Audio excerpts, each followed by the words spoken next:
Hello दोस्तों, कैसे हैं आप। उम्मीद करती हूँ आप सभी बहुत अच्छे होंगे। चलिए जानते हैं अपनी आज की कहानी के बारे में। यह बात उन दिनों की है जब मैं अपने मामा जी की शादी में ननिहाल गई हुई थी। वहाँ पर मेरी मुलाकात मामा जी के साले सुनील से हुई। सुनील बड़ा ही मजाकिया किस्म का इंसान था और हर समय हंसी मजाक में ही लगा रहता था। कोई चाहे कितना भी परेशान क्यों न हो, सुनील की बातें सुनकर वह अपनी सारी परेशानियाँ भूल जाता और ठहाके मार कर हंसता। सुनील की जितनी तारीफ की जाए वह कम है। मिलनसार स्वभाव और व्यवहारता का धनी सुनील हर किसी से घुल मिल कर रहता था। मैं उसे बस दूर से ही देखा करती थी। अभी तक हमारी ना तो जान पहचान हुई थी और ना ही कोई बात ही नहीं हुई थी, पर फिर भी वह मुझसे बहुत अच्छा लगता था। एक दिन मैं चुपचाप अकेले बैठी थी। इतने में सुनील भी चुपचाप से मेरे बगल में आकर बैठ गया और मैं अपने ख्यालों में इतनी खोई थी कि मुझे उसके आने का आभास ही नहीं हुआ था।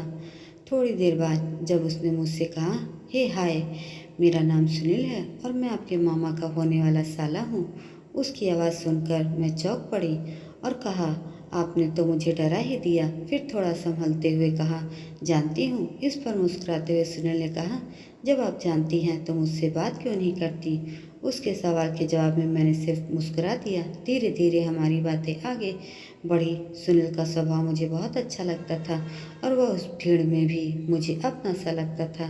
ऐसा लगता था जैसे मैं उसे वर्षों से जानती हूँ और हमारा पिछले जन्म का रिश्ता हो। मन ही मन में उसे पसंद भी करने लगी थी, पर उससे कहने की मेरी हिम्मत नहीं हुई।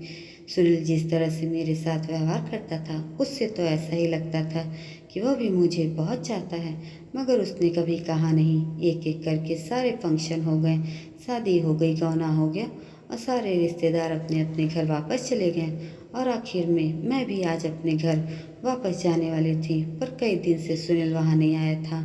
मैं अपने घर वापस आने के लिए पहले एक आखिरी बार सुनील से मिलना चाहती थी।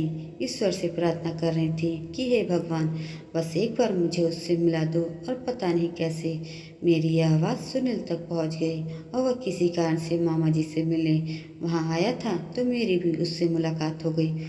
उसे देखकर मुझे एक अजीब सा सुकून मिला और मन ही मन ईश्वर को मैंने ढेरों धन्यवाद कहा, क्योंकि उन्होंने मेरी इच्छा पूर्ण कर दी थी। बातों ही बातों में सुनील को पता चला कि मैं आज अपने घर वापस जाने वाली हूँ, तो उसने मुझसे सवालिया नज़रों से देखा। मैं उसकी आंखों में देख नहीं पाई और अपनी नज़रें झुका ली। कुछ देर बाद उसने मुझे किसी काम के बहाने बुलाया। उसके मुंह से अपना नाम सुनकर मैं अंदर ही अंदर शर्मा गई। जब मैं उसके पास गई तो उसने मुझसे कहा, लता, आज तुम अपने घर वापस जा रही हो। मैंने अपनी नज़र झुकाए ही हाँ में सिर हिलाया। तब उसने कहा, कुछ बात तो करो। मैं बोली, तुम ही बताओ मैं क्या बोलूं। फिर सुनील ने कहा, आज मैं भी शहर वापस जा रहा हूँ अपनी पढ़ाई पूरी करने, तो सोचा जाते जाते दीदी और जिया जी से मिलकर जाऊँ। और मुझे तो पता भी नहीं था कि तुम से यूँ मुलाकात हो जाएगी। मैंने मजाक में कहा, अच्छा, तुम मुझसे मिलने नहीं आए हो बल्कि अपनी दीदी और जिया जी से मिलने आए हो। सुनील ने मुस्कुराते हुए मेरी तरफ देखा और कहा, अपनी नज़र उठाओ और एक बार मेरी तरफ देखो तो सही। क्यों भूत बनी खड़ी हो, कुछ तो बोलो, नहीं तो मैं जा रहा हूँ। मैं बोली, अभी चले जाओगे, फिर कब मिलोगे मुझसे। मेरी बातें सुनकर सुनील ने कहा, अपना हाथ आगे बढ़ाओ। उसके इतना कहते ही मेरी धड़कनें तेज हो गई, मेरी सांसों की रफ्तार बढ़ गई और मैं सोचने लगी, सुनील मुझसे हाथ आगे करने के लिए क्यों बोल रहा है। फिर मैंने पूछा, क्यों, मेरे हाथों का क्या करोगे। उसने कहा, हाथ दिखाओ तो सही। फिर जैसे ही मैंने अपना हाथ आगे किया, उसने मेरे हाथों को अपने हाथों में लेकर होठों से लगा लिया और एक प्यार भरा चुंबन मेरी हथेली पर दे दिया। उसके उस छुअन से मेरी इतनी मिठास थी कि मैं उस प्रेम के पहले उपहार को आज तक नहीं भुला पाई हूँ और शायद कभी भूल भी नहीं पाऊंगी। फिर एक दूसरे के प्यार को अपने दिलों में दबाए बिना एक दूसरे से अपने प्यार का इजहार किए हम दोनों एक दूसरे से अलग हो गए। सुनील अपने रास्ते चला गया और मैं अपने रास्ते। कुछ सालों बाद हम दोनों ने शादी कर ली।